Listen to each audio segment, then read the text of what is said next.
In today's video, we are going to show you how to change your name in the Vantage Market app.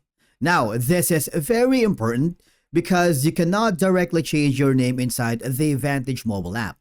You'll need to use your phone's browser instead. Don't worry because we will guide you through the exact process so you can update your details correctly and avoid delays. Let's begin. Now, the first thing that you need to do is open your phone's browser. It could be Google Chrome, Safari, or any browser you normally use. Of course, you need to go to the official website of Vantage Markets. Make sure you are on the official website before logging in.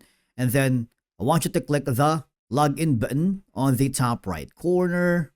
I want you to go to your profile account settings or personal information that can be found on the top left corner. You see this profile icon right here? Okay. As you may notice, there is a pencil icon beside your name and I want you to click on it.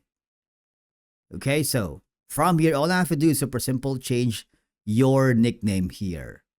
So basically, you cannot change your exact name here in Vantage Market because that is the official name that you use during registration. The only thing that you can do is change your nickname or the name that appears on your profile. For example, let's say I'm going to choose something like change. Once you're happy with that, click the confirm button and the nickname can be displayed publicly. So basically, that's the only way that you can do to change your name in the Vantage app. Thank you so much for watching. We will see you again in the next video.